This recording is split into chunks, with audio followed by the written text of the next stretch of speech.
Did you know that people who engage in hobbies are scientifically proven to be happier, more creative, and even healthier?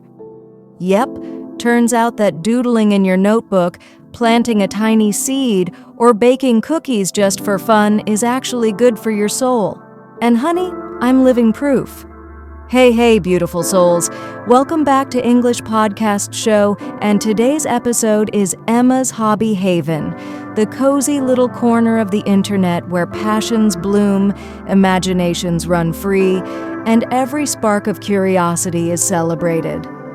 I'm Emma, part-time painter, full-time dreamer, proud plant mama, self-taught chef, sewing survivor, and most of all, someone who just can't stop falling in love with new things to try. If your heart has ever screamed, "I want to do it all," then babe, you found your tribe. In today's episode, I'm taking you on a journey, my journey through the hobbies that shaped me. We'll dive into how it all started, the joy of watercolor, the magic of growing life from soil, the stabs and stitches of sewing, the flavor adventures in my kitchen, and the pure thrill of trying something new. So pour yourself something warm, find your cozy corner, and let's unwrap the beautiful mess that is a hobby-filled life. Segment 1, How It All Began. Okay, picture this. Little Emma, around 7 years old, sitting on the floor with glitter glue in one hand and a paintbrush in the other, trying to make a masterpiece on printer paper. That was the beginning. That was the spark. I didn't know it then, but I was always chasing that feeling of making something out of nothing, whether it was painting a little flower, baking cupcakes with my grandma, or sewing together scraps of fabric to make clothes for my dolls. It wasn't about being perfect, it was about play. Fast forward to today, and wow, my hobby list has bloomed into something wild and wonderful. Segment 2, Painting, my first love. Let's start with painting. That's probably my OG hobby. I started seriously painting around high school, mostly watercolors.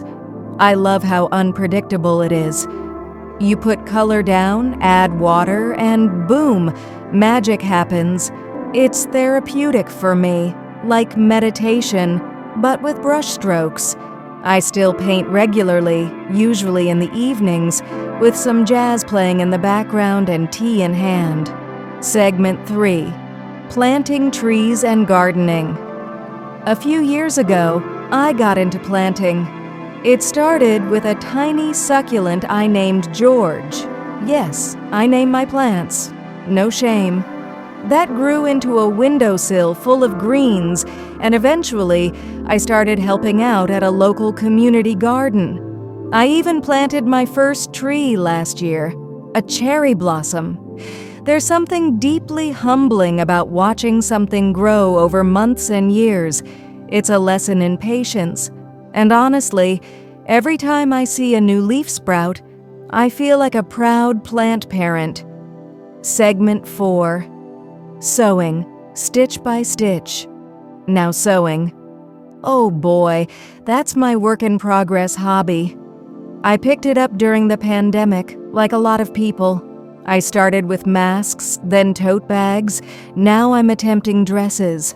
It's one of those hobbies where every mistake teaches you something.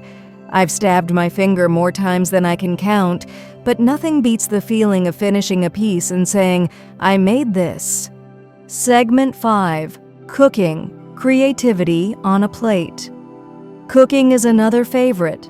It's like painting, but with flavor. I don't follow recipes too closely. I treat it more like an art. Some days it's comfort food, other days I'm experimenting with spices I can barely pronounce. And don't even get me started on baking.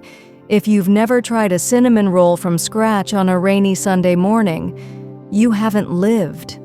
Honestly, my favorite hobby might just be trying new things. Pottery, candle making, even a little DIY furniture building. I'm always on the lookout for something that sparks my curiosity. I've realized it's not about mastering everything. It's about following what excites you, even if you're terrible at it at first. That joy of being a beginner, it's priceless. And now, let's wrap this up with a little vocabulary love, shall we? Because you know I can't resist sprinkling in some language magic. Here are 10 beautiful words from today's episode, words that have colored my journey. Yearning, A-N, a deep, emotional longing for something. Example, I had a yearning to create, even when I didn't know how. Nourish, V, to feed or develop something in a healthy way. Therapeutic, AJ, having a healing or calming effect. Example, painting became a therapeutic escape for me after long days. Humbling, AG, making you feel modest or aware of your limits. Example, watching a tree grow is a humbling experience. It teaches patience. Apprentice, N, someone learning a skill from a mentor or through practice. Example, I'm still a sewing apprentice, learning stitch by stitch. Alchemist, N, a person who transforms things in a magical or creative way. Example, in the kitchen, I become a bit of an alchemist, blending flavors like spells. Curator, N, someone who selects and organizes items or experiences with care. Example, I curate my hobbies based on what brings me joy, not perfection. Unpredictable, AG, not able to be foreseen or anticipated. Example, that's what I love about watercolor. It's wild and unpredictable. Clumsily, advides, in a way that lacks skill or grace but often with charm. Example, even when I clumsily sew a crooked hem, I'm still proud of the effort. Priceless, AG, so valuable it cannot be measured in money. Example, the joy of trying something new, even badly, is absolutely priceless. So yeah, that's me. A hobby collector, a joy hunter, a forever student of creativity. If you're listening and thinking, I wish I had time for a hobby, start small, 1 hour a week, one sketch, one seed, one dish, one stitch, and don't aim for perfect, aim for joy. Thanks for letting me share my world with you today. I'd love to hear about your hobbies. Message me, tag me, let's geek out together. Until next time, stay curious, stay kind, and keep doing the things that light you up.